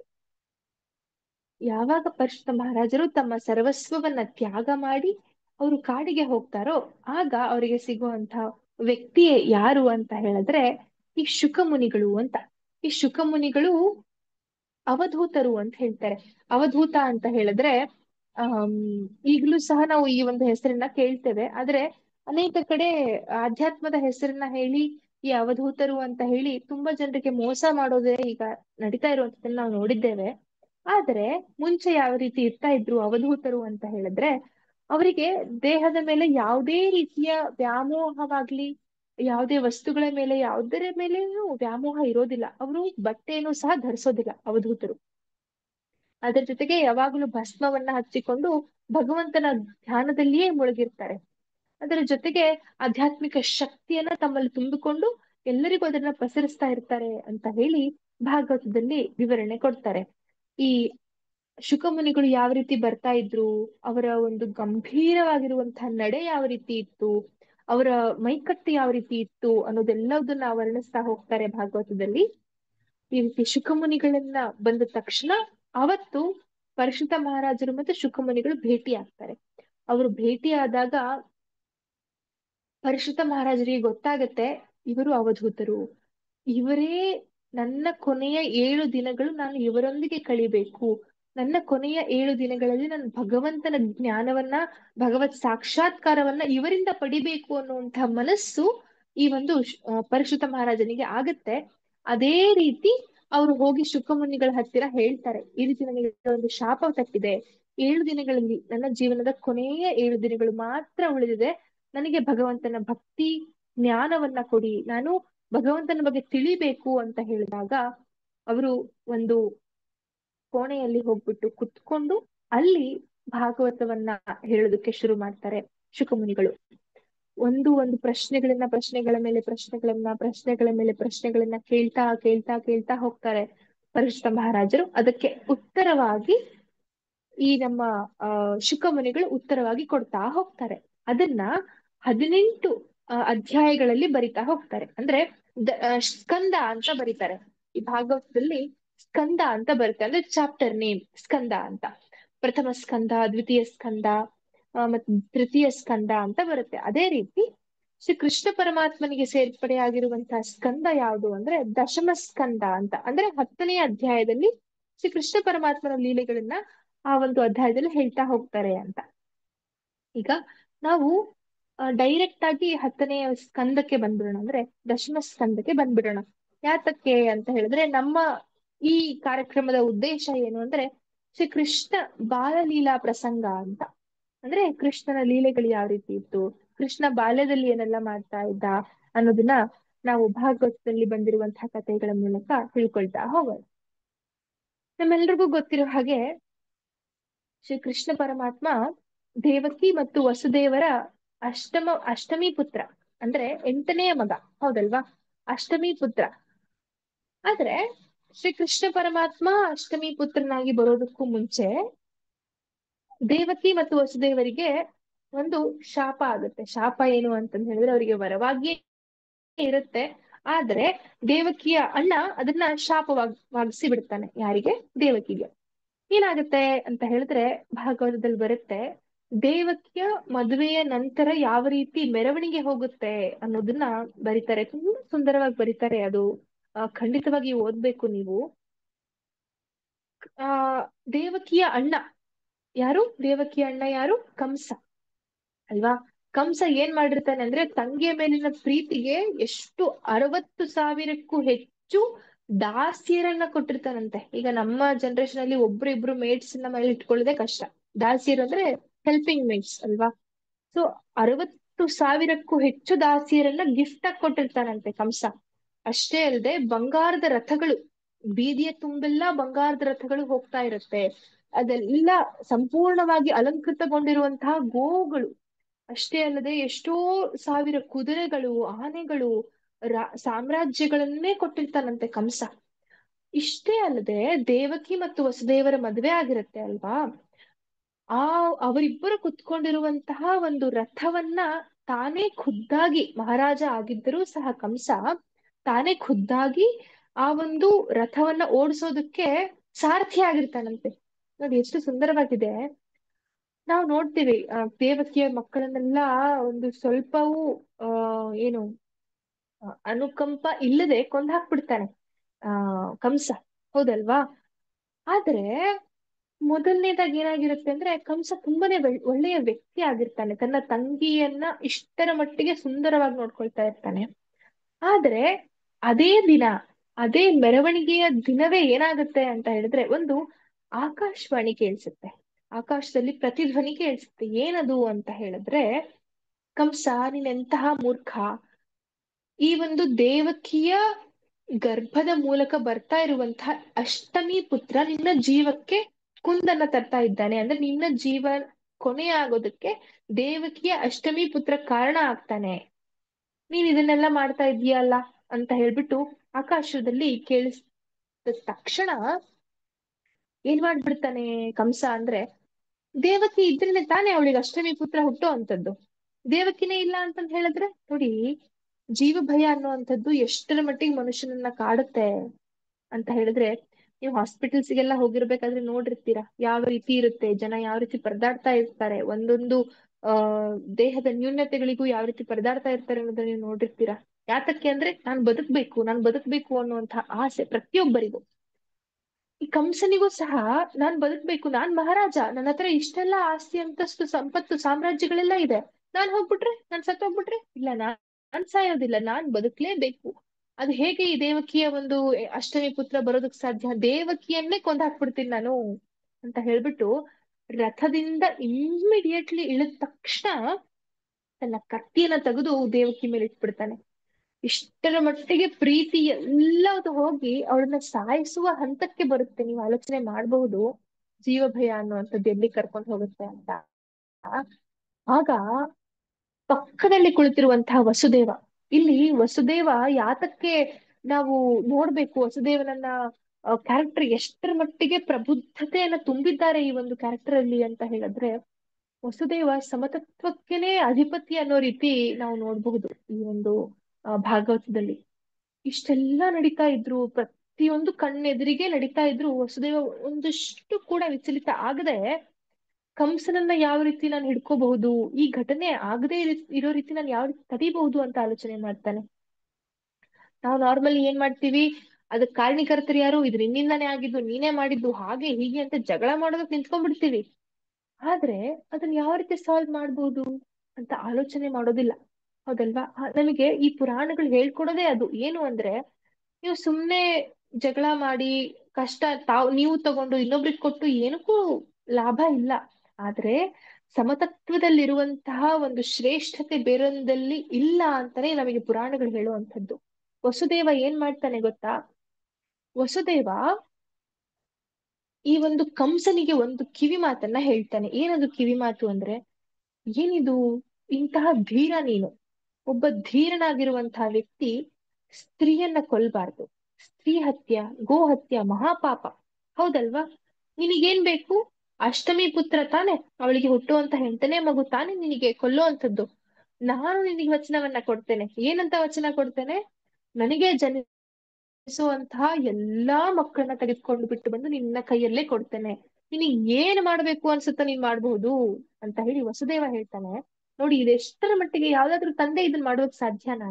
ಒಂದ್ಸರಿ ಆಲೋಚನೆ ಮಾಡಿ, ಹೌದಲ್ವಾ? ಇಲ್ಲ, ಮಾಡೋದಕ್ ಸಾಧ್ಯನೇ ಇಲ್ಲ. ಆದ್ರೆ ಈ ಸಮತತ್ವ ಅನ್ನುವಂಥದ್ದು ಎಲ್ಲಿ ತನಕ ಕರ್ಕೊಂಡು ಹೋಗುತ್ತೆ ಒಬ್ಬ ವ್ಯಕ್ತಿಯನ್ನ ಅನ್ನೋದು ನಾವು ಈ ವಸುದೇವನ ಒಂದು ಕ್ಯಾರೆಕ್ಟರ್ ಅಲ್ಲಿ ನೋಡ್ಬಹುದು. ಅದೇ ರೀತಿ ಕೊಟ್ಟ ಮಾತಿನಂತೆಯೇ ವಸುದೇವ ದೇವಕಿಗೆ ಜನಿಸಿರುವಂತಹ ಮೊದಲನೇ ಮಗುವನ್ನು ತೆಗೆದುಕೊಂಡು ಹೋಗ್ಬಿಟ್ಟು ಕಂಸನ ಕೈಯಲ್ಲಿ ಕೊಡ್ತಾನೆ. ನೋಡಿ, ನಾವ್ ಈಗೆಲ್ಲ ನೋಡ್ತಿರ್ತೀವಿ, ನಿಮಗೂ ತುಂಬಾ ಜನರಿಗೆ ಈ ಒಂದು ಅನುಭವ ಆಗಿರುತ್ತೆ. ಏನ್ ಕೊಟ್ಟಿರುವಂತ ಹಣವನ್ನೇ ವಾಪಸ್ ಕೊಡೋದಿಲ್ಲ ಜನ. ನೀವು ಒಬ್ಸರ್ವ್ ಮಾಡಿರ್ತೀರಾ, ನಿಮ್ಮ ಜೀವನದಲ್ಲೇ ಆಗ್ಲಿ, ನಿಮ್ಮ ಅಕ್ಕಪಕ್ಕದ ಮನೆಯವರಾಗ್ಲಿ, ನಿಮ್ಮ ಫ್ಯಾಮಿಲಿ ಮೆಂಬರ್ಸ್ ಅಲ್ಲೇ ನೋಡ್ಬಿಟ್ಟಿರ್ತೀರಾ ನೀವು. ಆದ್ರೆ ನಮ್ ದೇಶದಲ್ಲಿ ಕೊಟ್ಟಿರುವಂತಹ ಮಾತಿಗೆ ಎಷ್ಟರ ಮಟ್ಟಿಗೆ ಬೆಲೆ ಇದೆ ಅಂತ ಹೇಳಿದ್ರೆ, ಈ ಪ್ರಾಣಿ ಪಕ್ಷಿಗಳು ಪಶುಗಳು ಕೂಡ ಅದನ್ನ ಪರಿಪಾಲನೆ ಮಾಡ್ತವೆ ಅಂತ ಹೇಳಿ ಗೊತ್ತಾಗೋದು ನಮ್ಗೆ ಯಾವಾಗ ಅಂದ್ರೆ ಪುಣ್ಯಕೋಟಿ. ಪುಣ್ಯಕೋಟಿ ನಮ್ಗೆ ಎಲ್ರಿಗೂ ಗೊತ್ತಲ್ವಾ? ಪುಣ್ಯಕೋಟಿ ಕಥೆಯು ಅಂತಂದ್ ಎಲ್ಲ ನಮ್ಗೆ ಗೊತ್ತಲ್ವಾ? ಏನ್ ಮಾಡ್ತಾಳೆ ಪುಣ್ಯಕೋಟಿ ತಾಯಿ ಗೋಮಾತೆ? ತನ್ನ ಕಂದನಿಗೆ ಹಾಲನ್ನ ಕೊಟ್ಟು ಬರ್ತೇನೆ ನಾನು, ನನಗೆ ದಯವಿಟ್ಟು ಒಂದ್ ಸ್ವಲ್ಪ ಕ್ಷಣಗಳ ಕಾಲ ಸಮಯ ಕೊಡು ಅಂತ ಹೇಳಿ ಹುಲಿಯ ಮುಂದೆ ಹೇಳುತ್ತೆ. ಆ ಹುಲಿಗೆ ಆ ಮಾತನ್ನ ಕೊಟ್ಟು ತಾನು ಮನೆಗ್ ಹೋಗಿ ತನ್ನ ಮಗುವಿಗೆ ಕರುವಿಗೆ ಹಾಲನ್ನ ಉಣಿಸಿ ಮತ್ತೆ ಆ ಒಂದು ಆ ಹುಲಿಯ ಹತ್ತಿರ ಬರ್ತಾಳೆ. ನೋಡಿ, ಅಷ್ಟು ಶ್ರೇಷ್ಠವಾಗಿರುವಂತಹ ನಾಡು ನಮ್ಮದು. ಆದ್ರೆ ಇವಾಗಿನ ಸಮಯದಲ್ಲಿ ಏನಾಗ್ತಾ ಇದೆ ಅಂದ್ರೆ, ಕೊಟ್ಟ ಮಾತಿಗೆ ಬೆಲೆನೇ ಇರೋದಿಲ್ಲ. ಇಲ್ಲ, ನಾವು ಪ್ರತಿಯೊಂದು ಕ್ಷಣದಲ್ಲೂ ಸುಳ್ಳನ್ನ ಪ್ರತಿ ಸರಿ ಹೇಳ್ತಾ ಹೇಳ್ತಾ ಹೇಳ್ತಾ ಇರ್ತಾನೆ ಇರ್ತೀವಿ. ಆದ್ರೆ ನಾವು ಇನ್ನೊಬ್ರ ಕಡೆಯಿಂದ ಎಕ್ಸ್ಪೆಕ್ಟ್ ಮಾಡುವಂಥದ್ದು ಬೇಡ. ಅಟ್ಲೀಸ್ಟ್ ನಾವಾದ್ರೂ ಸ್ವಲ್ಪ ಮಟ್ಟಿಗಾದ್ರೂ ಸತ್ಯವನ್ನ ಹೇಳ್ಬೋದಾ? ದಿನಕ್ಕೆ 100 ಪಟ್ಟು ಆಗಿಲ್ಲ ಅಂದ್ರೂ ಚಿಂತೆ ಇಲ್ಲ, 80ರಷ್ಟಾದ್ರೂ ಸತ್ಯವನ್ನ ಹೇಳ್ಬೋದಲ್ವಾ? ಅದೇ ರೀತಿ ಕೊಟ್ಟ ಮಾತಿಗೆ ನಿಂತ್ಕೋಬಹುದಲ್ವಾ? ಬರ್ತೀನಿ ಅಂತ ಹೇಳಿರ್ತೀವಿ, ಅಲ್ಲಿ ಹೋಗೋದೇ ಇಲ್ಲ, ನಾವು ಮಾಡೋದೇ ಇಲ್ಲ, ಹೌದಲ್ವಾ? ಈ ರೀತಿಯ ತಪ್ಪುಗಳನ್ನ ಬಿಟ್ಟು ನಿಂತಿರುವಂತವ್ರು ಯಾರು ಅಂದ್ರೆ ವಸುದೇವ. ಏನ್ ಮಾಡ್ತಾನೆ ವಸುದೇವ ಅಂದ್ರೆ, ತನ್ನ ಮೊದಲನೇ ಮಗುವನ್ನ ತೆಗೆದುಕೊಂಡು ಹೋಗ್ಬಿಟ್ಟು ಕಂಸನ ಹತ್ತಿರ ಬರ್ತಾನೆ. ಕಂಸನಿಗೆ ತುಂಬಾ ಖುಷಿ. ಯಾಕೆ ಅಂತ ಹೇಳಿದ್ರೆ, ಕೊಟ್ಟ ಮಾತಿನಂತೆ ನಿಂತ್ಕೊಳ್ತಾನೆ ಅಂತ ಗೊತ್ತಿತ್ತು, ಅವನು ಅದೇ ರೀತಿ ಮಾಡ್ದ. ಆಗ ಕಂಸ ಏನ್ ಹೇಳ್ತಾನೆ ಗೊತ್ತಾ? ಒಂದ್ ಮಾತನ್ನ ಹೇಳ್ತಾನೆ. ವಸುದೇವ, ಆಕಾಶವಾಣಿ ಆಗಿರುವಂತದ್ದೇನು, ಏನು ಮಾಹಿತಿ ಬಂದಿರುವಂತದ್ದು ಅಂದ್ರೆ, ನಿಮ್ಮ ಅಷ್ಟಮಿ ಪುತ್ರ ಅಲ್ವಾ, ಎಂಟನೇ ಮಗು ಅಲ್ವಾ, ಆ ಎಂಟನೇ ಮಗುವನ್ನ ಮಾತ್ರ ತಂದ್ಕೊಡು ನನಗೆ. ಬೇರೆ ಯಾವ ಮಕ್ಕಳನ್ನು ಮುಟ್ಟುವಷ್ಟು ಕಡು ಪಾಪಿ ನಾನಲ್ಲ. ಏನ್ ಮಾಡಿದ್ರು ಅವಳು ನನ್ನ ತಂಗಿ, ನನ್ನ ಒಳ ಹುಟ್ಟಿದವಳು ಅಂತ ಹೇಳಿ ಕಂಸ ಹೇಳ್ತಾನೆ. ನೋಡಿ, ಇದಾದ ನಂತರ ಆ ಮಗುವನ್ನ ತೆಗೆದುಕೊಂಡು ವಾಪಸ್ ಹೋಗ್ತಾ ಇರ್ತಾನೆ ವಸುದೇವ. ಆ ವಾಪಸ್ ಹೋದ ತಕ್ಷಣನೇ ಅಲ್ಲಿ ಒಬ್ಬರ ಎಂಟ್ರಿ ಆಗುತ್ತೆ. ಅದ್ ಯಾರು ಅಂದ್ರೆ ನಾರದ್ರು. ನೀವ್ ಇವಾಗ ಇಮ್ಯಾಜಿನ್ ಮಾಡ್ಕೋಬಹುದು ಅಲ್ಲಿ ಏನ್ ಘಟನೆ ಆಗಿರುತ್ತೆ ಅಂತ. ನಾರದ್ರು ಬಂದ ತಕ್ಷಣನೇ ನಾರದ ಆ ಕಂಸನಿಗೆ ಹೇಳ್ತಾನೆ, ಅಲ್ಲ, ನಿನಗೆ ಬುದ್ಧಿವಂತ ಅನ್ಬೇಕಾ ಮೂರ್ಖ ಅನ್ಬೇಕಾ ನಂಗೆ ಒಂದ್ ಚೂರು ಗೊತ್ತಾಗ್ತಾ ಇಲ್ಲ. ಯಾಕೆ ಅಂದ್ರೆ, ನಿಂಗೆ ಆಕಾಶವಾಣಿ ಏನಾಗಿದೆ? ಅಷ್ಟಮಿ ಪುತ್ರ ನಿನ್ನ ಜೀವದ ಅಂತ್ಯಕ್ಕೆ ಕಾರಣ ಆಗುವಂಥದ್ದು ಅಷ್ಟಮಿ ಪುತ್ರ ಅಂತ ಹೇಳಿ ಆಕಾಶವಾಣಿ ಆಗಿದೆ. ಯಾರಿಗ್ ಗೊತ್ತು, ಮಹಾವಿಷ್ಣು ಯಾವಾಗ ಚೇಂಜ್ ಆಗ್ಬಿಡ್ತಾನೋ ಗೊತ್ತಿಲ್ಲ, ಒಂದನೇ ಮಗುವಿಂದ ನೀನ್ ಸಾವಾಗ್ಬಿಟ್ರೆ. ನೋಡಿ, ಸಂಶಯಗಳು ಅನ್ನೋದು ಇದಕ್ಕೇನೆ. ನಂಬಿಕೆ ಬೇಗ ಹುಟ್ಟೋದೇ ಇಲ್ಲ, ಸಂಶಯಗಳು ತುಂಬಾ ಬೇಗ ಹುಟ್ಕೊಂಡ್ಬಿಡತ್ತೆ. ನಮಗೂ ಎಷ್ಟೋ ಜನ ಫೋನ್ ಮಾಡ್ತಾರೆ, ಗರ್ಭ ಸಂಸ್ಕಾರ ಅಂತ ಅದು ಇದು ಅಂತೆಲ್ಲ ಹೇಳ್ತೀರಾ, ಇದು ನಿಜಾನ ಅಕ್ಕ? ನಿಜವಾಗಿಯೂ ಏನು ಮೋಸ ಇಲ್ಲ ಅಲ್ವಾ ಅಂತ ಕೇಳ್ತಾರೆ. ಯಾತಕ್ಕೆ ಅಂದ್ರೆ ಎಲ್ಲ ಕಡೆ ಪಾಪ ಮೋಸವನ್ನೇ ನೋಡ್ಬಿಟ್ಟಿದ್ದಾರೆ, ಹೌದಲ್ವಾ? ಈಗ ಕಾರ್ಯಕ್ರಮವನ್ನ ಅಟೆಂಡ್ ಆದ ಮೇಲೆನೆ ತಾನೇ ನಂಬಿಕೆ ಬರುವಂತದ್ದು. ಅದೇ ರೀತಿ ಸಂಶಯ ಅನ್ನುವಂಥದ್ದು ಸರ್ವೇ ಸಾಮಾನ್ಯ. ಆದ್ರೆ ಅದಕ್ಕೂ ಮೇಲೆ ನಿಂತ್ಕೊಳ್ಬೇಕಾಗಿರುವಂತದ್ದು ನಂಬಿಕೆ. ನಾರದರು ಬಂದು ಆ ಕಂಸನ ಮನಸ್ಸಲ್ಲಿ ಹಾಕ್ತಾರೆ. ಏನು, ಯಾರಿಗ್ ಗೊತ್ತು, ನಿನಗ್ ಒಂದೇ ಮಗುವಿಂದನೇ ಸಾಯಿಸ್ಬಿಟ್ರೆ ಆ ಮಹಾವಿಷ್ಣು ನಂಬಕ್ಕೆ ಆಗಲ್ಲ ಮಾರಯ್ಯ, ಯಾವತ್ತೋ ಹೆಂಗೆಂಗೋ ಮಾಡ್ಬಿಡ್ತಾನೆ ಅಂತ ಹೇಳ್ಬಿಟ್ಟು ಹೇಳಿದ ತಕ್ಷಣನೇ ಅವನು ಒಂದು ಚೂರು ಆಲೋಚನೆ ಮಾಡೋದಿಲ್ಲ ಕಂಸ. ನಾರಾಯಣ ನಾರದರು ಸಾಕ್ಷಾತ್ ಯಾವಾಗೂ ನಾರಾಯಣ ನಾರಾಯಣ ನಾರಾಯಣ ಅನ್ಕೊಳ್ತಾನೆ ಇರ್ತಾರೆ. ಅಂತಹ ವ್ಯಕ್ತಿ ನಾರಾಯಣನ ಬಗ್ಗೆ ತಪ್ಪಾಗಿ ಯಾತಕ್ ಹೇಳ್ತಾನೆ? ಸತ್ಯವನ್ನೇ ಹೇಳ್ಬೇಕು ಅಲ್ವಾ? ಇವನ್ ಯಾತಕ್ ಸುಳ್ಳನ್ನ ಹೇಳ್ತಾನೆ ನನ್ ಮುಂದೆ ಅಂತ ಹೇಳಿ ಒಂದು ಚೂರು ಆಲೋಚನೆ ಮಾಡೋದಿಲ್ಲ ಕಂಸ. ಹಿಂದಿರುಗಿ ಹೋಗ್ತಾ ಇರುವಂತಹ ವಸುದೇವನನ್ನ ಕರೆಸಿ ಅವನ ಕೈಯಲ್ಲಿರುವಂತಹ ಮಗುವನ್ನ ಎತ್ಕೊಂಡು, ಆ ಚಿಕ್ಕ ಮಗು, ನಿಮ್ಗೆ ಗೊತ್ತಿರತ್ತೆ ಹುಟ್ಟಿರುವಂತಹ ಮಗು ಯಾವ ರೀತಿ ಇರುತ್ತೆ ಅಂತ ಹೇಳಿ, ಕಾಲುಗಳನ್ನ ಹಿಡಿದು ಕೆಳಗಡೆ ಕಲ್ಲಿಗೆ ಹಾಕ್ಬಿಡ್ತಾನೆ. ಅದು ಓದೋದಕ್ಕೂ ತುಂಬಾ ಕಷ್ಟ ಆಗುತ್ತೆ. ಇದೇ ರೀತಿ ಕಂಸ ದೇವಕಿಗೆ ಹುಟ್ಟಿರುವಂತಹ ಎಲ್ಲಾ ಮಕ್ಕಳನ್ನ ಇದೇ ರೀತಿ ಮಾಡಿ ಮಾಡಿ ಮಾಡಿ 6 ಮಕ್ಕಳನ್ನ ಕೊಂದು ಹಾಕ್ಬಿಟ್ಟಿರ್ತಾನೆ. ಕೊನೆಯದಾಗಿ 7ನೇ ಮಗು ಗರ್ಭವತಿ ಇರ್ತಾಳೆ. ಯಾರು? ದೇವಕಿ. ಆ 7ನೇ ಮಗುವಿಗೆ ಗರ್ಭವತಿ ಇರ್ಬೇಕಾದ್ರೆ ಏನಾಗತ್ತೆ ಅಂತ ಹೇಳಿದ್ರೆ, ಭಗವಂತ ಏನ್ ಪ್ಲಾನ್ ಮಾಡ್ತಾನೆ, ವಿಷ್ಣು ಯಾವ ರೀತಿ ಪ್ಲಾನ್ ಮಾಡ್ತಾರೆ ಅಂತ ಹೇಳಿದ್ರೆ, ಆ 7ನೇ ಗರ್ಭವತಿ ಆಗಿರ್ಬೇಕಾದ್ರೆ, ದೇವಕಿ ಗರ್ಭವತಿ ಆಗಿರ್ಬೇಕಾದ್ರೆ ಆ ಮಗುವನ್ನ ತೆಗೆದು ರೋಹಿಣಿ ಅಂತ ಇರ್ತಾರೆ. ಯಾರದು ಅಂತ ಹೇಳಿದ್ರೆ, ನಂದನ ಮನೆಯಲ್ಲಿ ಇರ್ತಾರೆ. ಅವರ ಗರ್ಭದಲ್ಲಿ ಆ ಮಗುವನ್ನ ಹಾಕ್ತಾರೆ. ಆ ಮಗು ಯಾರು ಅಂತ ಹೇಳಿದ್ರೆ ಬಲರಾಮ. ಗೊತ್ತಲ್ವಾ? ಕೃಷ್ಣನ ಅಣ್ಣ ಬಲರಾಮ ಆಗಿ ಹುಟ್ಟುತ್ತಾನೆ. ರೋಹಿಣಿಯ ಗರ್ಭದ ಮೂಲಕ ಆ ಮಗು ಬರ್ತಾನೆ. ಇಲ್ಲಿ ದೇವಕಿಗೆ 7ನೇ ಮಗು ಗರ್ಭಪಾತ ಆಯ್ತು ಅಂತ ಮಾಹಿತಿ ಯಾರಿಗ್ ಹೋಗುತ್ತೆ? ಕಂಸನಿಗೆ ಹೋಗುತ್ತೆ. ಗರ್ಭಪಾತ ಆಗಿದೆ ಅಂತ ಹೇಳಿ ತಿಳ್ಕೊಂಡ ತಕ್ಷಣ ಅವನು ಕಂಸ, ಆಯ್ತು ನೆಕ್ಸ್ಟ್ 8ನೇ ಮಗುನೇ ಅಂತ ಹೇಳ್ಬಿಟ್ಟು ಎಷ್ಟರ ಮಟ್ಟಿಗೆ ಅವನು ಸೂಪರ್ ಸ್ಟ್ರಾಂಗ್ ಆಗಿ, ಪವರ್ಫುಲ್ ಆಗಿ, ವಂಡರ್ಫುಲ್ ಆಗಿ ಸೆಕ್ಯೂರಿಟಿ ಕೊಟ್ಟಿರ್ತಾನೆ ಅಂತ ಹೇಳಿದ್ರೆ, ಕಾರಾಗೃಹ ಅದು. ರಾಣಿಯಾಗಿ ಇರ್ಬೇಕಾಗಿರುವಂತವಳು ದೇವಕಿ, 60,000 ದಾಸಿಯರು ಅವರ ಸೇವೆಯನ್ನ ಮಾಡ್ಬೇಕಾಗಿರುವಂತವಳು, ಎಲ್ಲೆಡೆ ಬಂಗಾರ ಬೆಳ್ಳಿ ವಜ್ರ ವೈಡೂರ್ಯ ರಾರಾಜಿಸ್ಬೇಕು. ಆ ಮನೆಯಲ್ಲಿ ಇರ್ಬೇಕಾಗಿರುವಂತವಳು ಎಲ್ಲಿದ್ದಾಳೆ? ಕಾರಾಗೃಹದಲ್ಲಿದ್ದಾಳೆ. ಯಾರೋ ಆಹಾರವನ್ನು ತೆಗೆದುಕೊಂಡು ಬಂದ ತಕ್ಷಣ ಅದನ್ನ ತೆಗೆದುಕೊಂಡು ಸೇವನೆ ಮಾಡುವಂತಹದ್ದು. ಯಾವುದೇ ರೀತಿಯ ಹೊರಗಡೆ ಏನೋ ವಾಕಿಂಗ್ ಹೋಗ್ಬೇಕು, ಮಜಾ ಮಾಡ್ಬೇಕು ಏನೂ ಇಲ್ಲ. ನಮಗೆ ಎಷ್ಟೋ ಜನ ಹೇಳ್ತಾರೆ, ಅಯ್ಯೋ ಆ ಪ್ರಾಬ್ಲಮ್ ಅಕ್ಕ, ಈ ಪ್ರಾಬ್ಲಮ್ ಅಕ್ಕ, ವರ್ಕ್ ಲೋಡ್ ಅಕ್ಕ, ನನಗೆ ಮನೇಲಿ ಆ ಕೆಲ್ಸ ಈ ಕೆಲ್ಸ, ನಂಗೆ ಗರ್ಭ ಸಂಸ್ಕಾರ ಪರಿಪಾಲನೆ ಮಾಡೋದಕ್ ಆಗ್ತಿಲ್ಲ, ಹಾಗಿಲ್ಲ ಹೀಗಿಲ್ಲ ಅಂತೆಲ್ಲ ಹೇಳ್ತಾನೆ ಇರ್ತಾರೆ. ನಮ್ಗೆ ಮನೇಲಿ ಆ ತೊಂದ್ರೆ ಈ ತೊಂದ್ರೆ, ನನ್ನ ಹಸ್ಬೆಂಡ್ ಡ್ರೈ ಫ್ರೂಟ್ಸ್ ತಂದು ಕೊಡೋದಿಲ್ಲ, ಇವೆಲ್ಲ ಹೇಳ್ತಿರ್ತಾರೆ ನಮಗೆ ಫೋನ್ ಮಾಡಿ. ನಂಗೆ ಅವಾಗ ಅನ್ಸುತ್ತೆ ಏನು ಅಂದ್ರೆ, ನೋಡಿ ನಮ್ಮ ಪುರಾಣಗಳಲ್ಲಿ ಭಗವಂತ ಸಾಕ್ಷಾತ್ ಶ್ರೀ ವಿಷ್ಣು ಯಾರ ಮನೆಯಲ್ಲಿ ಬಂದಿದ್ದಾನೆ? ಕಾರಾಗೃಹದಲ್ಲಿ ವಾಸಿಸ್ತಾ ಇರುವಂತಹ ದೇವಕಿ ಮತ್ತು ವಸುದೇವರ ಹತ್ತಿರ ಬಂದಿದ್ದಾನೆ. ಏನಿದೆ ಅವ್ರ ಹತ್ರ? ಏನಾದ್ರೂ ಇದೆಯಾ? ಭಗವಂತ ಹುಟ್ಟಿದ ತಕ್ಷಣ ತೊಟ್ಟಿಲಲ್ಲಿ ಹಾಕೋದಕ್ಕೂ ತೊಟ್ಟಿಲು ಕೂಡ ಇಲ್ಲ ಅವರ ಹತ್ರ. ಅಂತಹವರ ಮನೆಯಲ್ಲಿ ಬಂದಿದ್ದಾನೆ ಭಗವಾನ್ ಶ್ರೀ ವಿಷ್ಣು. ಅದರ ಜೊತೆಗೆ ದೇವಕಿಯ ಹತ್ತಿರ ಏನೂ ಇಲ್ಲ, ಊಟ ತಿಂದು ಒಳ್ಳೆಯ ದೇಹವನ್ನ ಕೊಡ್ಬೇಕು ಮಗುವಿಗೆ ಅಂದ್ರೂ ಕೂಡ ಅವಳ ಹತ್ರ ಏನೂ ಇಲ್ಲ. ಅಂತಹ ಪರಿಸ್ಥಿತಿಯಲ್ಲೂ ಸಹ ಭಗವಂತ ಆ ಒಂದು ತಾಯಿಯನ್ನ ಸೆಲೆಕ್ಟ್ ಮಾಡ್ಬಿಟ್ಟು ಅವಳ ಮೂಲಕನೇ ಬರಬೇಕು ಅಂತ ಹೇಳಿ ಬಂದಿರುವಂತದ್ದು. ಹೌದಲ್ವಾ? ನೋಡಿ, ನಾವು ಇಲ್ಲಿ ಕೂಡ ನಾವು ಒಂದು ಅಬ್ಸರ್ವ್ ಮಾಡ್ಬೇಕಾಗಿರುವಂತದ್ದು ಏನು ಅಂದ್ರೆ, ಯಾವ ರೀತಿ ಕಂಸನ ಮನಸ್ಸಿನಲ್ಲಿ ಆ ಒಂದು ದಯ ಆಕಾಶವಾಣಿ ಕುತ್ಕೊಂಡಿತ್ತು, ಏನು 8ನೇ ಮಗು ಅವನನ್ನ ಕೊಲ್ಲುತ್ತೆ, ಕಂಸನನ್ನ ಕೊಲ್ಲುತ್ತೆ ಅಂತ ಹೇಳಿ. ದೇವಕಿಯು ಕೂಡ ಕೇಳಿಸ್ಕೊಂಡಿದ್ಲು ಅಲ್ವಾ? ಆಗ ಅವಳು ಮನಸ್ಸಿನಲ್ಲಿ ಎಷ್ಟರ ಮಟ್ಟಿಗೆ ಪ್ರಾರ್ಥನೆಯನ್ನ ಮಾಡ್ತಾ ಇರ್ತಾಳೆ, ಎಷ್ಟರ ಮಟ್ಟಿಗೆ ಸುಖವನ್ನ ಅನುಭವಿಸ್ತಾ ಇರ್ತಾಳೆ ಅಂತ ಹೇಳಿದ್ರೆ, ಅವಳ ಮನಸ್ಸಲ್ಲೂ ಕುತ್ಕೊಂಡಿದ್ದೇನು, ಮಹಾವಿಷ್ಣು ಬರ್ತಾ ಇದ್ದಾರೆ. ಹೌದಲ್ವಾ? ಹಾಗಾಗಿ ಅವಳು ಸದಾ ಭಗವಂತನ ಧ್ಯಾನದಲ್ಲಿ, ಸದಾ ಒಂದು ಭಜನೆಗಳಲ್ಲಿಯೇ ಲೀನ ಆಗಿರ್ತಾಳಂತೆ. ಅದರ ಫಲ ಏನ್ ಸಿಕ್ತು? ಮಹಾವಿಷ್ಣುವೇ ಕೃಷ್ಣ ರೂಪದಲ್ಲಿ ಬಂದಿರುವಂತದ್ದು. ನೋಡಿ, ಹೌದಲ್ವಾ? ಇಲ್ಲೂ ಸಹ ನಾವು ಗರ್ಭ ಸಂಸ್ಕಾರವನ್ನ ನೋಡ್ಬೋದು. ಆ ತಾಯಿ ಏನೆಲ್ಲಾ ಮಾಡಿದ್ದಾರೆ ಅನ್ನೋದನ್ನು ನಾವು ಇಲ್ಲಿ ತಿಳ್ಕೊಬಹುದು. ಆ ಒಂದು ಮನಸ್ಥಿತಿಯೇ ಅದಕ್ಕೆ ಕಾರಣ ಕೂಡ ಆಗಿದೆ.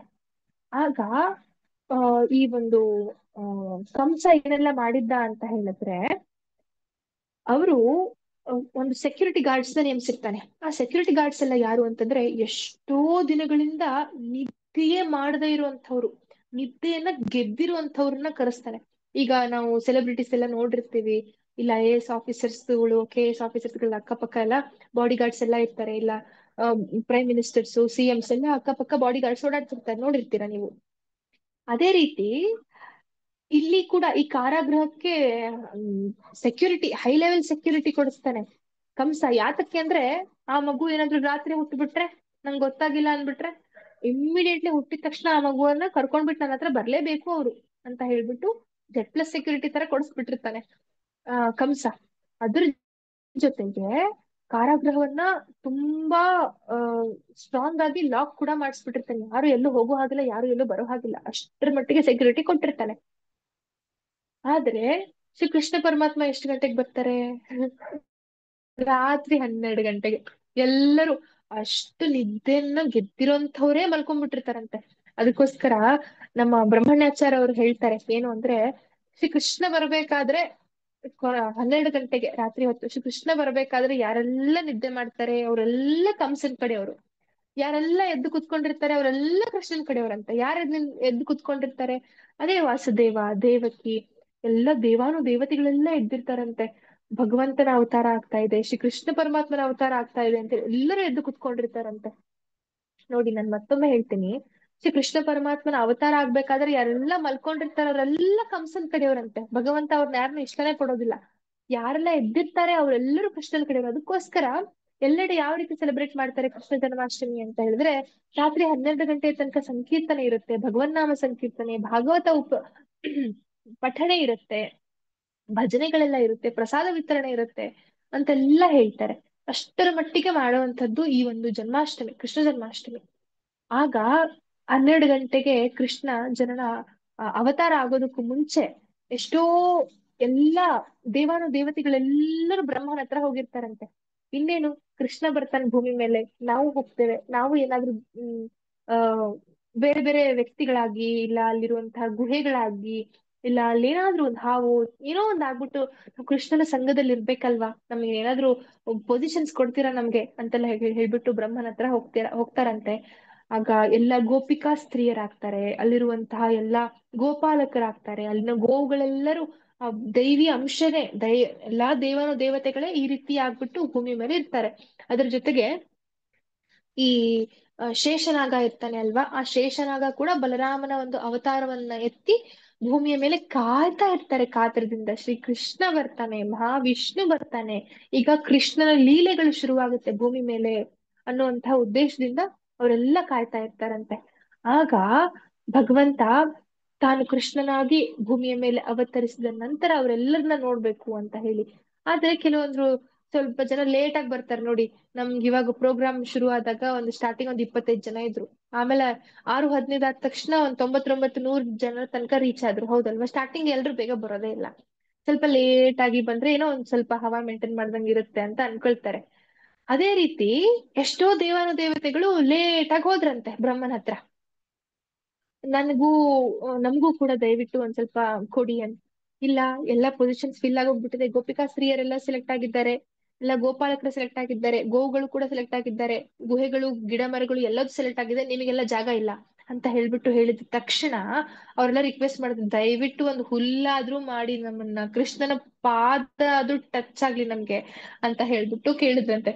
ಅದಕ್ಕೆ ಈಗ್ಲೂ ಹೇಳ್ತಾರೆ, ಬೃಂದಾವನದಲ್ಲಿರುವಂತಹ ಮಣ್ಣು ಸಹ ಮೃತ್ತಿಕೆ ಅಂತ ಹೇಳ್ತಾರೆ. ಮೃತ್ತಿಕೆ ಅಂತ ಹೇಳಿದ್ರೆ ನಾವು ಹಣೆ ಮೇಲೆ ಇಟ್ಕೊಳ್ತೇವೆ.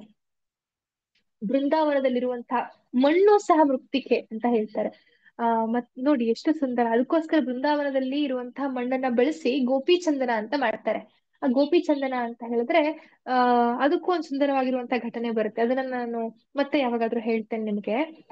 ಈಗ ಕೃಷ್ಣನ ಅವತಾರ ಆಗುವಂತಹ ಸಮಯ ನೋಡಿ, ಎಷ್ಟು ಸುಂದರವಾಗಿ ಅದರ ಬಗ್ಗೆ ವರ್ಣನೆ ಮಾಡ್ತಾರೆ ಭಾಗವತದಲ್ಲಿ ಅಂತ ಹೇಳಿದ್ರೆ, ಎಲ್ಲೆಡೆ ಜೋರಾದಂತಹ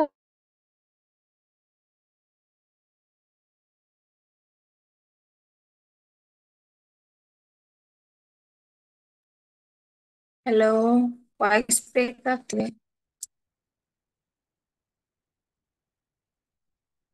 ಗರ್ಭದ ಮೂಲಕ ಅದು ಎಷ್ಟು ಸುಂದರವಾಗಿರ್ತಾನೆ ಶ್ರೀಕೃಷ್ಣ ಅಂತ ಹೇಳಿದ್ರೆ. ಅಕ್ಕ ಹುಲ್ಲು ಇದು ಮಾಡ್ತಾ ಆ ಇದ್ರಲ್ಲ, ತಾಯಿ ಅಲ್ಲಿಂದ ಹೇಳಿ, ವಾಯ್ಸ್ ತುಂಬಾ ಬ್ರೇಕ್ ಆಗಿದೆ. ಹೌದು. ಹಾ, ಹೌದಾ? ಹಾ, ಆ ಈ ಒಂದು ಎಷ್ಟೋ ದೇವತೆಗಳು ಲೇಟ್ ಆಗಿ ಹೋಗ್ತಾರೆ. ಯಾರ ಹತ್ರ ಅಂದ್ರೆ ಬ್ರಹ್ಮನ ಹತ್ರ ಹೋಗ್ತಾರೆ. ಪೊಸಿಷನ್ಸ್ ಎಲ್ಲ ಕೊಡ್ತಾ ಇರ್ತಾರಲ್ವಾ. ಆಗ ದೇವತೆಗಳೆಲ್ಲ ಬ್ರಹ್ಮನ ಹತ್ರ ಹೋಗಿರ್ಬೇಕಾದ್ರೆ ಎಲ್ಲ ಪೊಸಿಷನ್ಸ್ ಫಿಲ್ ಆಗಿ ಹೋಗ್ಬಿಟ್ಟಿದೆ, ನಿಮ್ಗೆ ಯಾವ್ದೂ ಇಲ್ಲ ಅಂತ ಹೇಳಿದಾಗ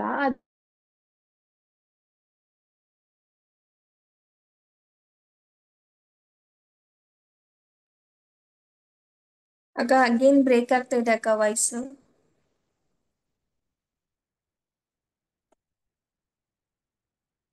ದೈವಿ ಅಂಶವನ್ನ ತುಂಬಿದೆ ಅಂತ ಹೇಳ್ತಾರೆ. ಕೃಷ್ಣದಲ್ಲಿರುವಂತಹ ಮಣ್ಣನ್ನ ಮೃತ್ತಿಕೆ ಅಂತ ಕರೀತಾರೆ.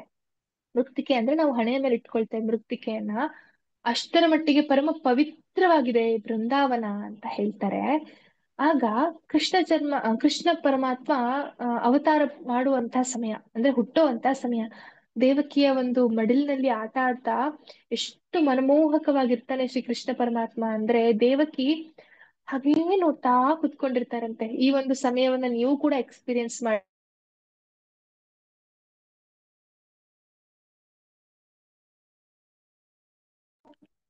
ವಾಯ್ಸ್ ತುಂಬಾ ಬ್ರೇಕ್ ಆಗ್ತಾ ಇದೆ ಅಕ್ಕ.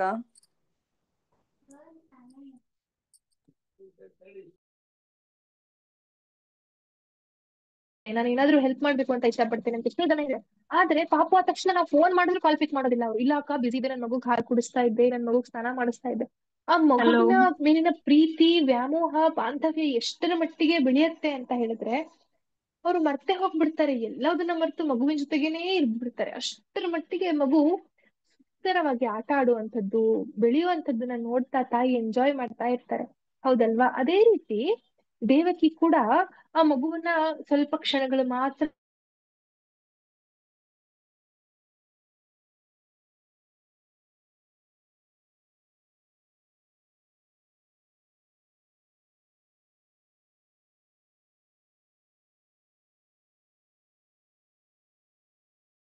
ಆ, ಬೇಡ ಯಾರಿಗೂ ಕೊಡ್ಬೇಡಿ, ನನ್ ಮಗು ಇದು ನನ್ನ ಹತ್ರನೇ ಇರ್ಲಿ, ತುಂಬಾ ಮುದ್ದಾಗಿದೆ, ನನಗೆ ಈ ಮಗು ಬೇಕು ಅಂತ ಹೇಳ್ಬಿಟ್ಟು ದೇವಕಿ ತುಂಬಾ ಕೇಳಿದಾಗ ಏನ್ ಮಾಡ್ತಾರೆ ವಸುದೇವ ಅಂದ್ರೆ, ಅಲ್ಲೂ ಸಹ ಸಮತತ್ವತೆಯನ್ನ ಪರಿಪಾಲನೆ ಮಾಡ್ತಾರೆ.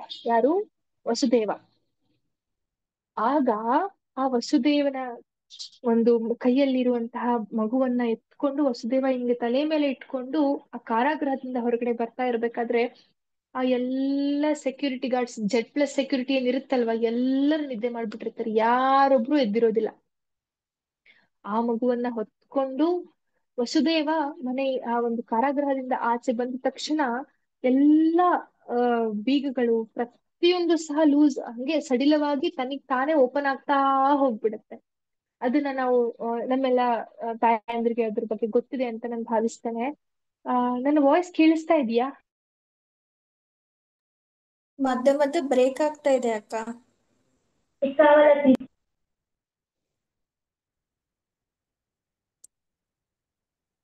ನನ್ನ ವಾಯ್ಸ್ ಕೇಳಿಸ್ತಾ ಇದೆಯಾ? ಕೇಳಿಸ್ತಿದೆ, ಅವಾಗ ಬ್ರೇಕ್ ಆಗ್ತಿದೆ ಅಕ್ಕ. ತುಂಬಾ ಬ್ರೇಕ್ ಆಗ್ತಾ ಇದೆ. ಈಗ ಕೇಳಿಸ್ತಾ ಇದೆ ಅಲ್ವಾ?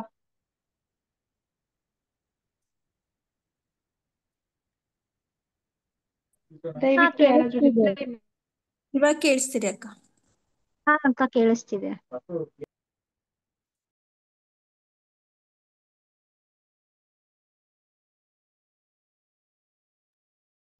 ಕೇಳಿಸ್ತಿದೆ ಅನ್ನೋ ಒಟ್ಟ ಅಂದ್ರೆ ಏನು ಕೇಳಿಸ್ತಾನೆ ಇಲ್ಲ ಅಕ್ಕ.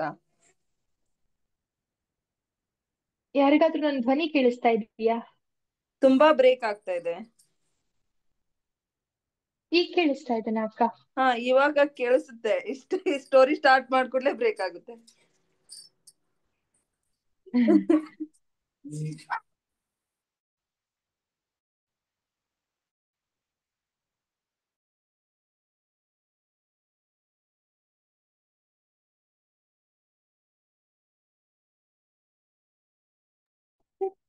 ಏನು ಕೇಳಿಸ್ತಾನೆ ಇಲ್ಲ. ಮಾಡೋಣ. ಯಾತಕ್ಕೆಂದ್ರೆ ತುಂಬಾ ಇಂಪಾರ್ಟೆಂಟ್ ಆಗಿರುವಂತದ್ದು ಕೇಳಿಸ್ತಾ ಇಲ್ಲ ಅಂತ ಹೇಳಿದ್ರೆ ತೊಂದರೆ ಆಗತ್ತೆ. ಹಾಗಾಗಿ ನಾವು ಇದನ್ನೇ ನಾಳೆ ಮತ್ತೆ ಶುರು ಮಾಡೋಣ.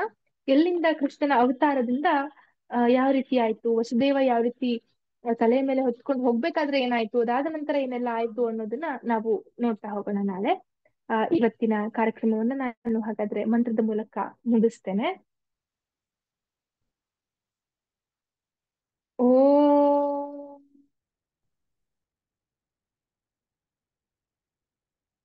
ಪ್ರಿಯತಾಂ ಪುಂಡರೀಕಾಕ್ಷಃ ಸರ್ವಯಜ್ಞೇಶ್ವರೋ